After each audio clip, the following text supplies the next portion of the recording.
प्रकाश वाटा उपक्रमाअंतर्गत 200 आदिवासी विद्यार्थ्यांना नीट जीचे मोफत निवासी प्रशिक्षण. प्रकल्प अधिकारी डॉक्टर चंद्रकांत पवार यांच्या पुढाकाराचे जिल्हाधिकाऱ्यांकडून कौतुक. केंद्राचा घेतला आढावा.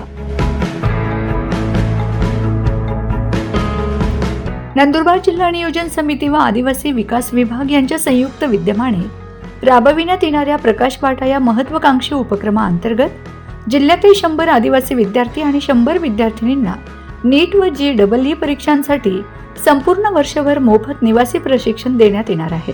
या उपक्रमासाठी जिल्ह्यातील नंदुरबार, कोठली आणि ढोंगसगळी येथील शासकीय आश्रमशाळांमध्ये अत्याधुनिक अभ्यास केंद्र तयार करण्यात आली आहेत. 4 जुलै रोजी जिल्हाधिकारी डॉक्टर मिताली सेठी यांनी या केंद्रांना प्रत्यक्ष भेट देऊन तयारीचा सविस्तर आढावा घेतला.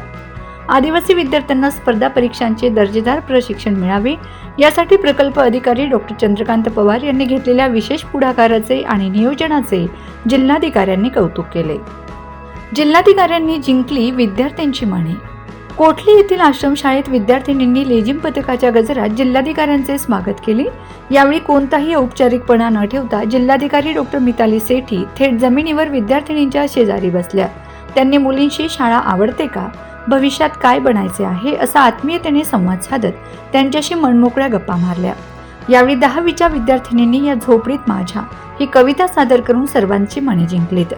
हरित नंदुरबार अंतर्गत वृक्षारोपण पर्यावरण संवर्धनाचा संदेश देण्यासाठी या भेटी दरम्यान हरित नंदुरबार उपक्रमाअंतर्गत आश्रमशाळांच्या परिसरात वृक्षारोपण करण्यात आले. या प्रसंगी डॉक्टर पंकज पटले, निर्मल माळी, अरविंद सिंग यांच्यासह मुख्याध्यापक, शिक्षक व कर्मचारी मोठ्या संख्येने उपस्थित होते. प्रकाश वाटा हा उपक्रम आदिवासी विद्यार्थ्यांच्या स्वप्नांना नवी दिशा देणारा ठरेल असा विश्वास प्रशासनातर्फे व्यक्त करण्यात आला आहे. Bureau report, Navapur express news, Navapur.